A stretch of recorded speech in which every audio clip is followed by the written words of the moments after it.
Good evening, everybody, and welcome to another Teacher Talk sessions tonight. Tonight, I have a very special guest, just like other sessions. And I'm sure that most of you know him, but if you don't know him, you will be very happy, and you will be very, to know him tonight. And he is a very good an educator and ELT teacher, and also advanced language blogger, and he is a professor, as a well-known and very famous professor, and he is Christopher Korten, and he is going to be with us tonight. And right now he's here, and I would like to take him to the sessions, and then we are going to start our conversation with him. Excited.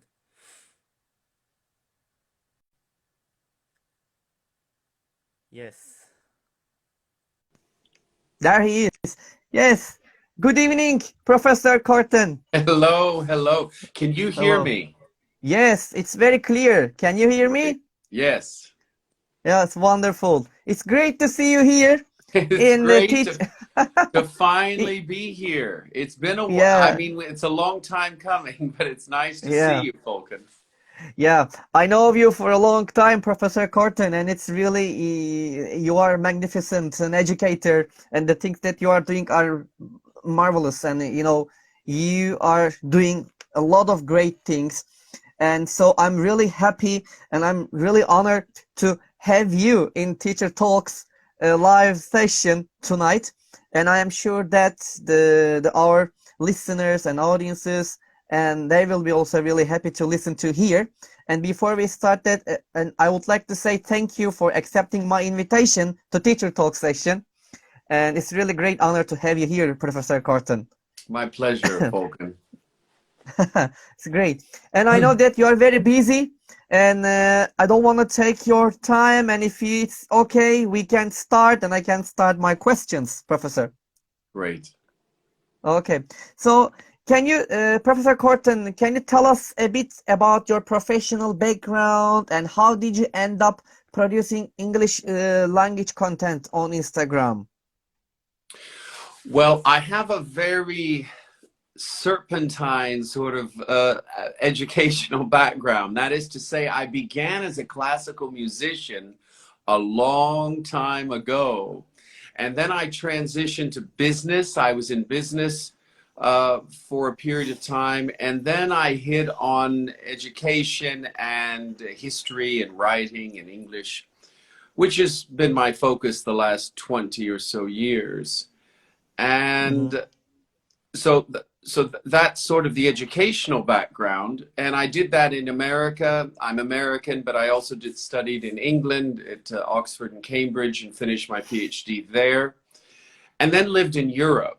But the Instagram and the YouTube English language video content sort of developed when I came to Russia. It's a very big, YouTube and Instagram are very popular here, and Yes. I just was exposed to a lot of people who were doing it. I thought that maybe I had a message that wasn't out there that perhaps I could articulate and perhaps bring benefit to some, mainly at the time, initially teachers and advanced and upper intermediate students. And that Yeah. slowly evolved to where we're at today. All the while, I'm still, of course, occupying 2 professorships at 2 universities in 2 different countries. So that's quite Wow. interesting. It's wonderful. It's wonderful. Okay. Okay, Professor. So, how long have you been doing this Instagram and YouTube channel? YouTube's very recent, and I haven't actually produced proper YouTube videos yet. I'm just moving my Instagram IGTV videos over, so I'll do that shortly. That's been a few months. Instagram began a year and 4 months ago, I suppose, maybe a year and 6 months ago. Mm-hmm. I And see. yeah. it's quite wonderful, and you have a, as far as I know, a huge followers on the Instagram. Well, If it's I'm not very wrong. unexpected. I have to say, I wasn't expecting such positive reception to the content. And if you look at my early videos, you'll know why. They weren't very interesting or particularly well done. And that's not my editor's fault, it's my fault. I just wasn't very good in front of a camera. I'm still not amazing, but it's, learning along the way, you improve a bit. I see. I see. You are, as far as I know from your videos, you are generally creating videos for pronunciation, I think. Am I right? No, no, it's well, pronunciation is on Saturdays. Every Wednesday I go live to talk about aspects of writing or grammar or language or Mm-hmm. teaching. And then the short videos are varied. Recently, there's been a lot of interest in language exchanges between individuals or group chats or foreign languages, or we're introducing group chats for teachers to get their students involved. That's sort of the big thing I'm interested in at the moment. But all of my Instagram videos, I try to produce with the caveat that you can't Uh-huh. easily Google the content. I see. Um, Mm-hmm. because I want to produce something that's interesting and novel. And if you can easily Google it, then there's really no point me producing it in a video, I don't think, unless I have a very special knack of presenting it, which I don't think I do. So I'm trying to just win on the content. And so I try to produce things that are original in terms of content, which, it perhaps interests people. Mm-hmm. I see. But the contents are really, really very interesting, and I think the content that you are creating is, it's that kind of a lack of in this area. The people are looking for that kind of thing, so that's why it became really quickly, the popular, and you have lots of Well, followers about that. It's well, thank wonderful, you. Thank you. I appreciate wonderful. it. Okay, Professor. So my next question is about philosophy of teaching, Professor. So what is your philosophy of teaching? That's a good question. 1 second here. I'm going to have to.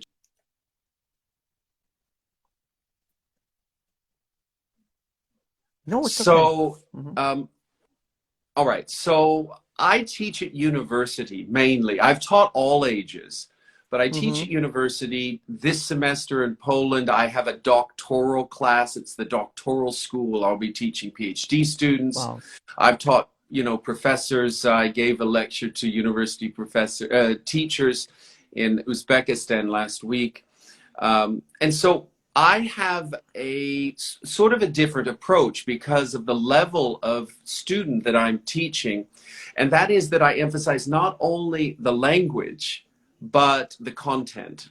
In other words, it's not just how you say it, it's what you say. And so I analyze and I scrutinize the content, whether it's how logical it is, how much analysis is used, how important the information is.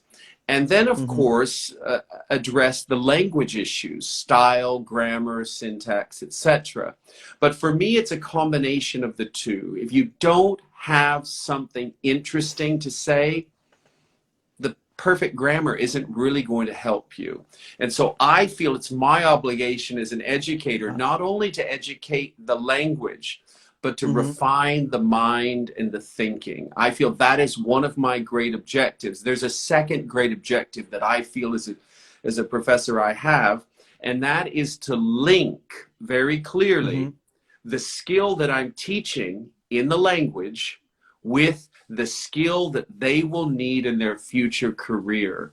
So I'll I give you see. one example to make my Of point. So if course. I'm discussing summaries and I'm asking them to summarize either a short passage or a video or an event, because I do all three, an event that is taking place in front of their eyes, obviously on video, I will Hmm. ask them to summarize that. And of course, they can summarize it in a variety of ways. It's not important to have a discussion on that. But what's interesting is that I tell them that your ability to accurately assess the event in front of your eyes is a Mm-hmm. skill you will need as a manager or a director or a boss, because there's going to be issues, there are going to be problems and issues within an organization.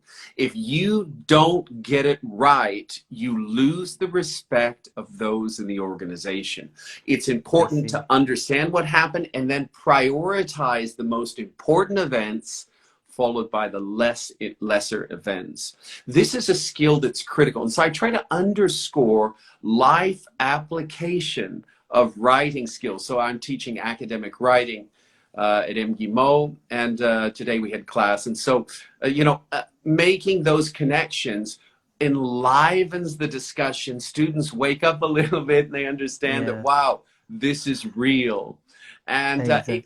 I think it's effective. But beyond being effective, I think it's one of our obligations. It's not just to Mm-hmm. teach, in sort of a cocoon, insulated from the outside world. We need to make direct applications to how this can tangibly benefit them in their career. And I think it's been pretty successful to date. I see. Uh-huh. I see. Thank you very much, Professor. It's very, very interesting and very useful, philosophy of your teachings. Great to hear this one. And there is I think I don't want to miss the questions, but there is a question. Is it okay Oh, that to check it? yeah, There is let's do a it. question from Kate Pronikeva. I think, how do you manage to squeeze Instagram into a busy life of professor? It's so time consuming, she says like this. Very difficult. So this is one of the issues I have, especially because I'm not only teaching, I'm an active writer, and I've just received, I have to say, great news. I'm been asked by Cambridge History. They do Cambridge histories of events, and I've been asked to contribute on the newest Oh. Cambridge Hmm. history of, as it happens, the popes, because I'm a 19th century specialist. So these sorts of things, writing is one of my highest callings as a professor. Teaching is also a high calling. So I Yes. prioritize those simply by, I just start them, I start writing early in the day, and I push Hmm. everything else out. So I give myself 3 hours, during the best time of the day if I'm not teaching, and then everything else has to wait.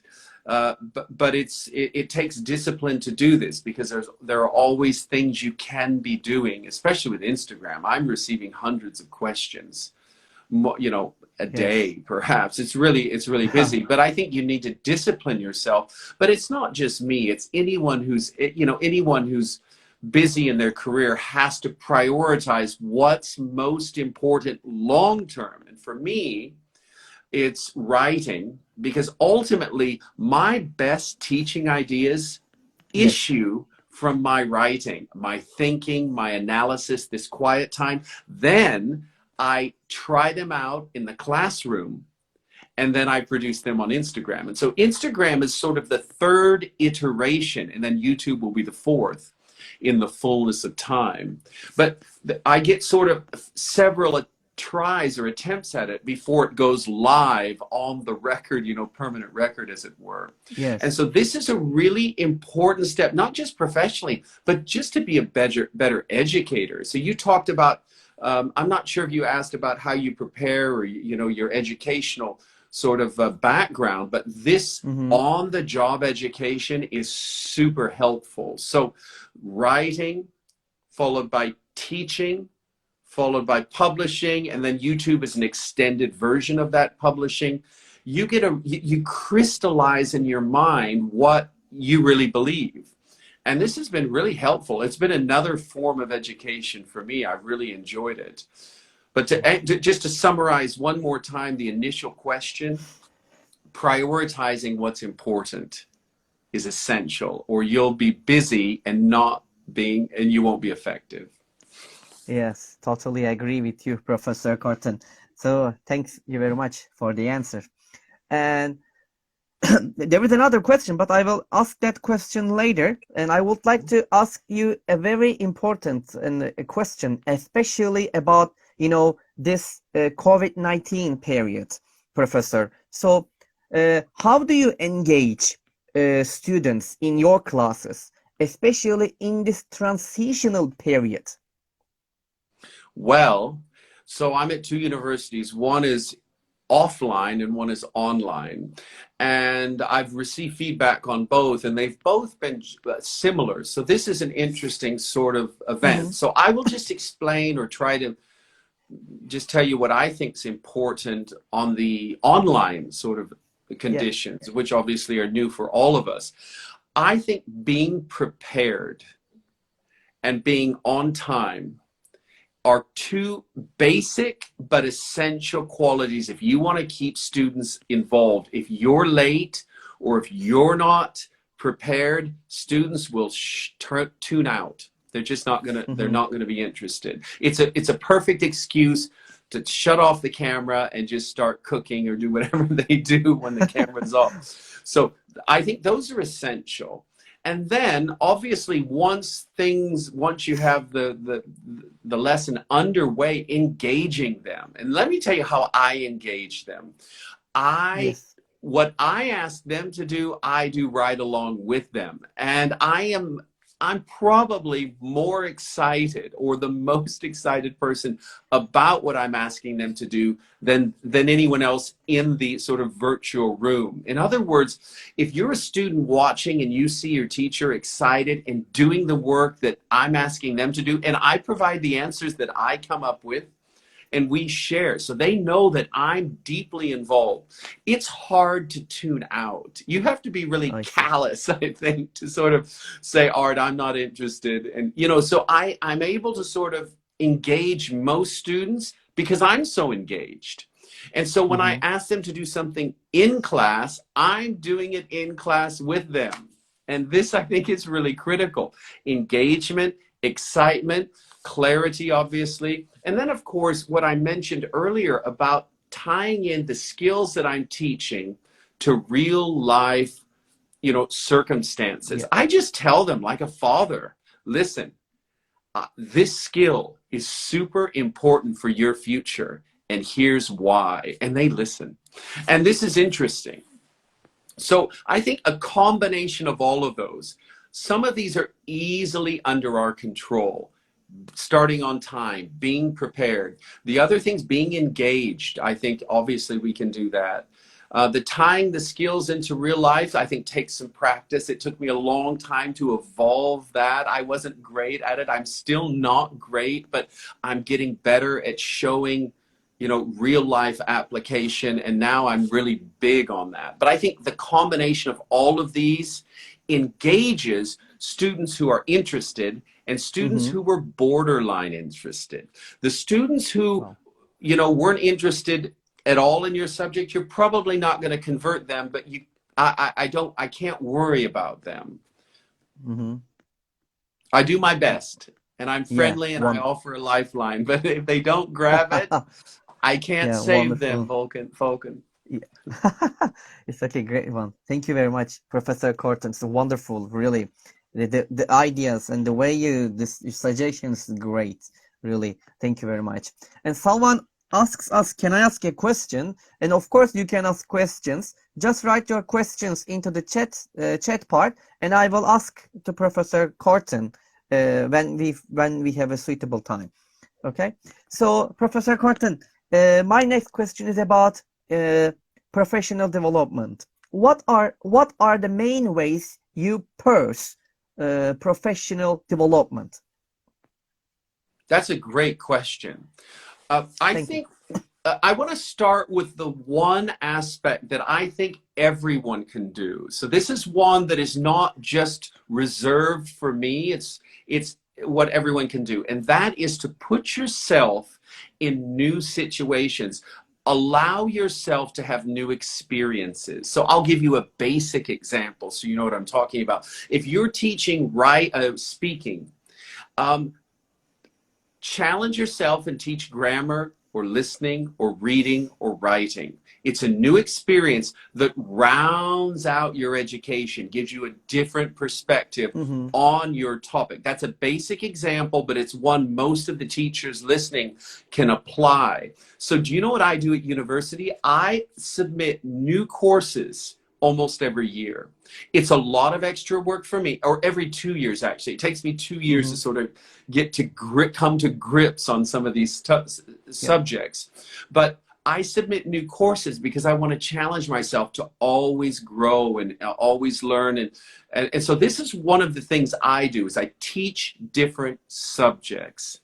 Number I see. two, it's Mm-hmm. actually related to experiences. I have the fortune of doing different things. So I'm a writer and I'm doing that every day. Writing is a wonderful tool, but how I sort of improve in that area is that publishers or journals provide Mm-hmm. feedback in the form of reviews. I get reviews, I get criticisms, and I get criticized as well on not only the content, Very but good. also the style and the writing. So this is really a great education because at the professor level, you have no one correcting you. So publishing is my way to stay a student where I'm I still see. getting input on my work. So I take publishing very seriously because it's one of the last forms of education that you can get. Mm-hmm. It's very helpful for me and I'm very lucky to do it. And I like the criticism because I want to know where the problems are. I have no problem. I know I'm not perfect and I want to improve. So it's fine for me. And I think, you know, submitting yourself to a barrage of criticism, a lot of criticism is actually very good for the ego. It keeps you very humble and you realize you're not as good as some people think you are. You're just a little bit further along the road, but you know Yeah. you're still a student. I still feel like a student. And so this is a nice position to be in, to grow and to learn. So um, so feedback on my writing, new experiences, and Mm-hmm. then new genres is the I third see. way I believe you can grow in the profession. And for me, that's been Instagram or these videos. When you go on a video and you have 60 seconds to make your point, Mm-hmm. I it see. I forces see. you to crystallize in your mind what you know. Either you know it or you don't know it. And this is very I see. interesting. And so that's been a real big help because you know if you can't say it in 60 seconds, you don't know it yet. And so this has been a great way to sort of, you know, crystallize or refine some of the concepts that I knew, but Mm-hmm. perhaps I needed to clarify. I see. It's a great one, and it's really wonderful. Even you said you are a professor, and you say I like to be criticized. This is and it's really wonderful. As you know that some people they cannot they don't want to get criticized by others. So, but this is a very perfect the point. So it's really great to accept the critics from others, as you mentioned. It's wonderful. Thank you, Professor. Mm. So, if it is okay, I would like to ask the question that our audiences asked to you, and it is here. She asks Miss Kiss teacher, could you give some advice to teach vocabulary? There is a question like this. Wow. Well, how old are the students? I suppose would be my first. You know, how old and what level? It would depend on the age and the level, I think.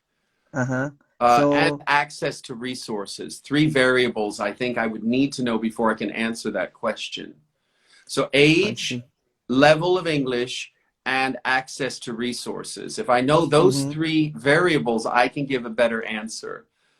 Okay. If So, we don't uh-huh. have those, I can give a general answer that might apply or might not Yeah, apply. So, it's I think maybe she's going to write the age and the level of the students here. But if let's wait for her answer for your questions, Professor. Then we can go back. Huh? She says teenagers. Okay. all right. Well, let's assume they have access to everything. Um, You know, there's just so, I feel there's so many ways to learn vocabulary. I hesitate to tell you how I learn vocabulary because it's just not what teenagers do. I will tell you how I learned it. And so the big issue with vocabulary is you encounter a word, it's in the recesses, the very far back recesses of your mind, Yes. no, you know, the sort of subconscious, but it never becomes active. It stays in the sort of passive confines of your brain. Now, what I have done to activate these words and to, you know, to use them and, you know, have a wide variety at my disposal is that I have the benefit of writing, Vulcan, and this is really important. Uh-huh. So I encounter a word through reading, I use it in my writing, and then I say it in my lectures. So I am, because in my lectures, I'm always experimenting with new words. Again, I'm a Mm-hmm. student. I'm making a presentation, and I want to improve my English. So I'm using new words. And I think the key to vocabulary, if we can simplify what I've just said, is to use it in active forms of communication once you've encountered the word. So you encounter the word, Yeah. whether in a movie, listening, or reading. And then the key is this, is first of all, how much time elapses before you use that new word in Mm-hmm. an active form of communication, which means either writing or speaking. Those are the two active forms of communication. Now, if you have an intermediate sort of step, you can write the word down and write the definition down. But I think really until you use it in active communication, it's not really going to stay with you long term. That's been my experience. I see. Thank you very much, Professor Korten. It's really great points about the vocabulary. Thank you very much. So there is one more question, but first I would like to ask my question, and then maybe we can move Yes. that question. So uh, my question is about the novice teacher. Like, what advice would you give to a new teacher, like who asks you, what is the best way for me to keep growing as a teacher, professor? Well, I've alluded to a few ways earlier, and that is Mm-hmm. to expose yourself to new experiences. So Mm-hmm. if you're just teaching one sort of area, then try to teach a different area. If you're just teaching one level of student, then try to teach a different level. If you're just teaching one age group, switch age groups. So that's the first thing, variety. But here's the second critical step that most teachers, not just Yeah, teachers, people in life don't do, either because they're not aware of it or because it's just uncomfortable. And that's assessment. Assessment takes two forms. You can have self-assessment, where you record yourself and then you know sort of, or you just you reflect on the experience of the teaching day, and then you say, mm-hmm. okay, what went well, what didn't go so well, how can I change it? So this moment to reflect and self-assess is a critical moment to learn. It's your way to educate yourself, but it's I something see. we're often too busy to do. And then the second way is when you have external assessment, when someone's watching you and able to provide from an outside perspective, you know, constructive criticism. These are very helpful, and I think these are the best ways and the fastest ways you improve in your profession. So varied experiences, and Mm-hmm. then one of the forms of assessment or both. I see. Thank you. Thank you very much, professors. You know, we are doing the peer observation sometimes here, and it's very useful, as you mentioned it, for our professional development to see our the you know the weak sides of teaching to make it better. Thank you very much, professor. So, and the question is this: if you can see it, professor, here is it. How I can can't we see any questions. I don't Okay. know why. Okay. Let me read the questions for you. How can or just a moment. Can you see it now? Oh, I'm looking now. I just see. Let me just see here. The question is how. How can we integrate critical thinking skills to our online classes, tasks, and assessing tools in university levels. In assessing what? In I don't in see. in task assessing tools in university levels. Well, repeat the question one more time, please. How can we integrate critical thinking skills to our online classes tasks and assessing tools in university levels? Okay, so critical thinking involves asking good questions. It's as basic and simple as that. So it doesn't require a lot of extra things. Obviously you have to be working with some sort of text or subject. You're doing something, but it's the Mm-hmm. ability, I think, initially from the instructor to ask thought-provoking questions. So you ask a straight. So what I like to do is I like to gradually get more difficult with my questions. I'll ask a straightforward question, and then I'll ask a more thought-provoking question. And so there are different levels of questions. So as an example, you have an event, so I will ask a very basic question on what happened. And then I'll ask perhaps a different question on why do you think it happened? And then we'll start to talk about forms of analysis. How or to what extent do you think? And so we have sort of analysis. It employs degrees of logic, your ability to sort of tie these facts together to Yeah. conclude this thing. So the sort of basic rudimentary forms of logical thinking are sort of catalyzed by questions, by good questions. Now, students Mm-hmm. are going to be stumped by some of these. Stumped means they're going to be bewildered. They're not going to know the answer. Yeah. And that's where we gently sort of provide some some guidance. But I also tell them, I'm asking, these are different questions. That's a different question than this one. And Mm-hmm. this is how we develop our thinking, our analysis, our critical thinking. And we I do see. that by asking different questions, good questions, and causing them to think. I absolutely love these exercises. Now, let me say, from the teacher's perspective, this takes practice. So if I'm a teacher, or if I'm, wanting to do this, if you're a teacher and you're wanting to do this, then you take your subject and you have to actually be prepared ahead of time. You have to have these questions, gradually getting more complicated. You have to have them ready and written down. I try to I be, see. I'm a little bit more spontaneous because I've done this a long time, but still, I mean, I'm prepared. But I think Mm-hmm. initially, if you have some of these questions written down, it sort of gently leads the student to deeper and deeper sort of ideas on the topic.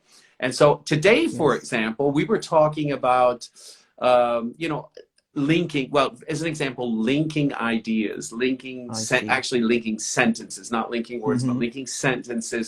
And we moved from the topic of what does this paragraph say and what's the main point of this paragraph to a topic that no student, even my best Mm-hmm. students, no student had considered. And that's the topic of tone. Tone. Wow. And I said, let's talk about tone. And they looked at me like I was speaking a different language. And then they finally understood that they came to the right answer, that Uh-huh. one paragraph is very optimistic and the other paragraph is very negative or Negative, pessimistic. So positive pessimistic. and negative. And so this is a very interesting way to link ideas, not just from the content, but from the tone. And so, these are opening up different ways to analyze, different ways to think. And it's a wonderful thing when you see the lights come on in the students. I see. Well, wonderful. Thank you very much, Professor Korten. So, my next question. Actually, there are questions over there, but I will come Okay, that I'm not later. seeing these questions. I don't know why. But you see, it's here. Like the one question is, at which level should we teach grammar to students? Wow. Well, I'm not an expert in early child education. So let me just state that right away. So I I see. don't know what the experts say on that. You're going to have to do, I will defer to their good judgment. But Mm-hmm. I think for, adults or I don't know, as early as you can start to understand grammar, I think you need to sort of introduce it to the student. But I think we have to introduce it in a way that correlates with the speaking. So my experience through these language exchanges that I'm hosting on my platform is that students who are speaking a lot find the need for grammar because they know they're making mistakes. If you're not speaking a lot, grammar is a very tedious exercise that mean, unfriendly teachers are foisting upon me to ruin my evenings. And we don't want to do that. So I find that if you're actively speaking, you have the need for grammar because I see. you're encountering these problems: subject verb agreements, article use, I prepositions. see. And so grammar takes on a real necessity. If you're not speaking, and most students, unfortunately, who are learning English aren't speaking enough, which is why my language exchanges, I think, are so very critical. It gets people Mm-hmm. speaking. Exactly. Then grammar takes on a heightened importance. I see. Thank you very much, Professor. I think that's the answer of the questions for English coach. And my Great. next question is is about the students who speak a very little English, Professor. Like, how can I how can I encourage students who have very little spoken English to develop their communication skills? Use their hands. Really? I see. I mean, my advice is it doesn't matter. Start speaking, get in there. A lot of people ask me, well, can two beginners actually improve? Yes, they can. They absolutely can when the desire is there. Now, can they improve faster with a teacher? Obviously, yes.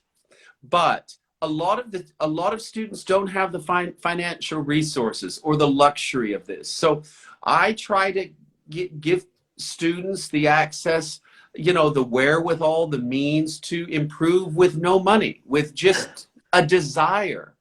And so if students can't speak English well, this is the reason to start speaking, because you will Mm-hmm. start to figure out sentences. You will have to communicate. But if you stay behind this sort of curtain of doubt or I'm not good enough, the you know, the you'll never speak. I see. Mm-hmm. I see. I So do it. understand. Just act, just do it. Action. Start speaking. That's my Of course. advice. I Even the see. Thank you very beginners.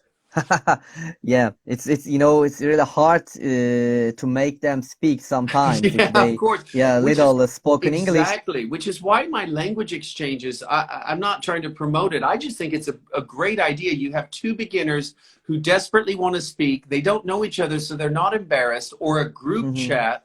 They're able to come together and everyone has the same goal and they're much more open. I'm sitting in on these group chats. I'm going 5 or 6 group chats a week. I'm sitting in on. I know what's happening. And you have I people see. that are trying to communicate, and this is I see. beautiful. Yeah, you are exactly. I agree with you, Professor. Totally. Okay, so thank you very much. So, my next question is this, Professor. How can I be sure my students are actually learning? Well, I think good methodology or pedagogy suggests that you assess often, regularly. Mm-hmm. So you should know how their progress by your regular assessment. There should be no surprises at the end of the semester, at the end of the course in a private language school. There should be no surprises about their score or their Uh-huh. performance. They should be regularly assessed Mm-hmm. I see. and I then see. told So about their areas of weakness. So regular assessment, I think, covers that.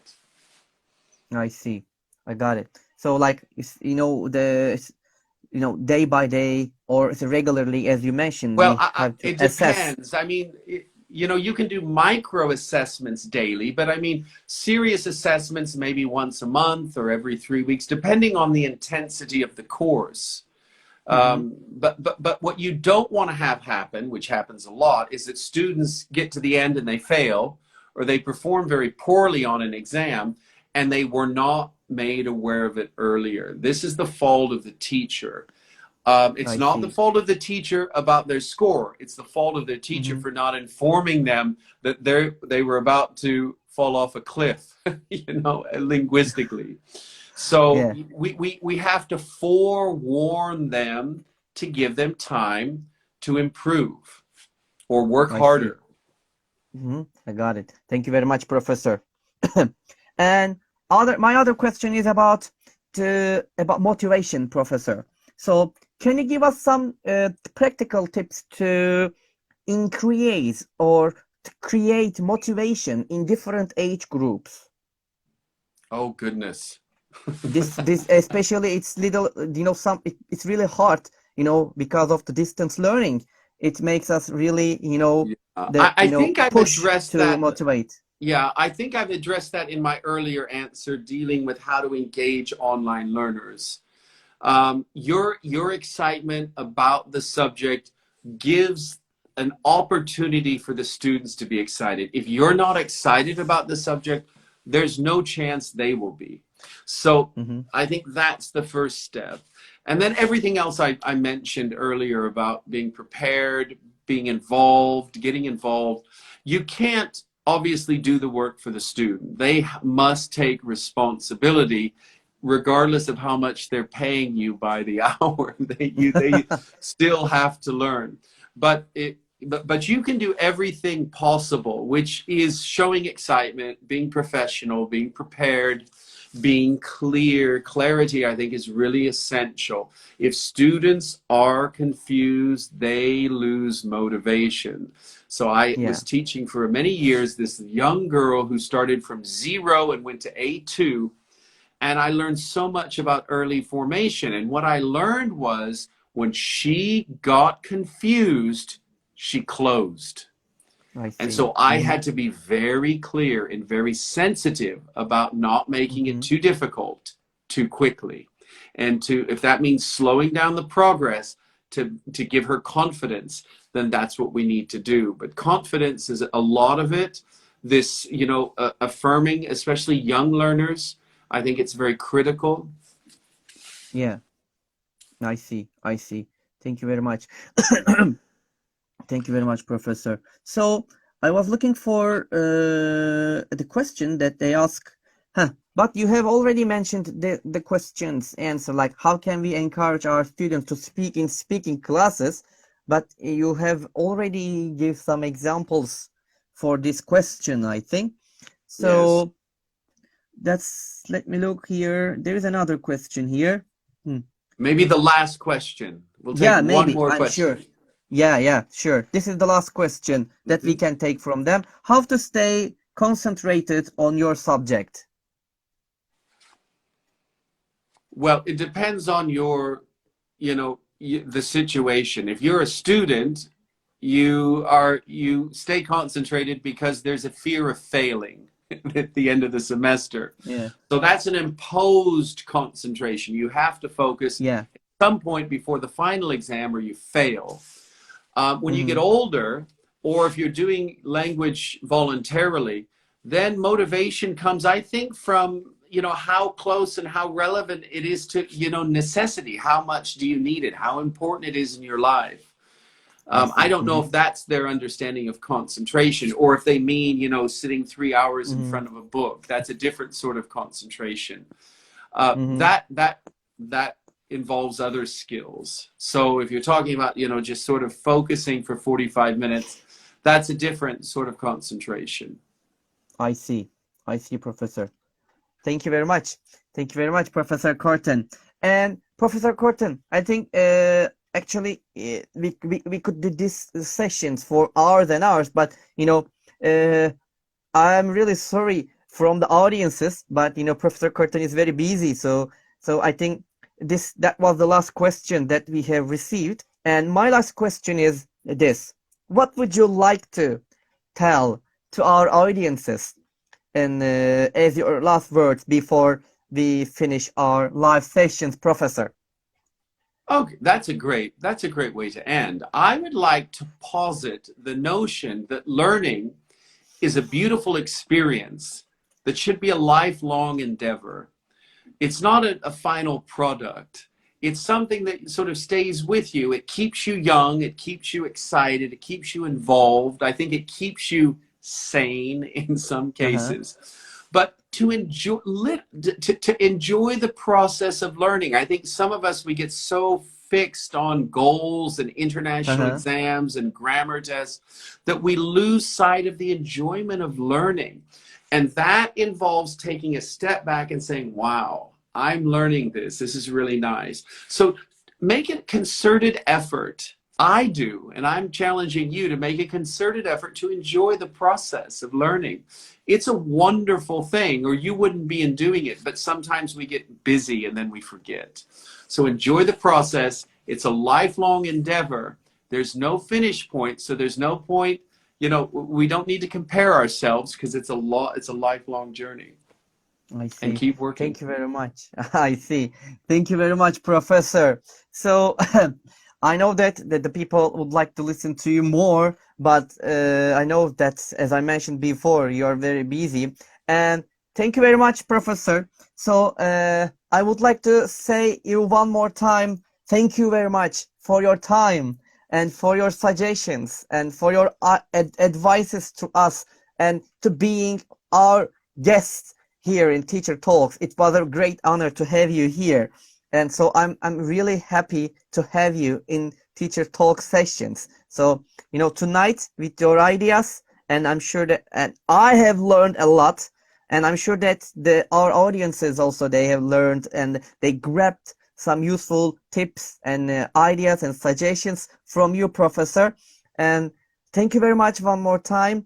And I would like to see you again in another Teacher Talk sessions or different platform and to do this kind of things. And thank you, Great. Professor. Thank you, Falcon. It's been a pleasure. And we'll be in touch and we'll do it again. Thank you. Of course. And also, I would like to say thank you to the people who joined here and they didn't leave us alone here and came and listened. And you are great. You are wonderful.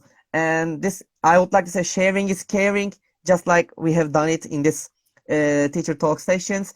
And also, I would like to say good evening, good morning, and good afternoon, wherever you are.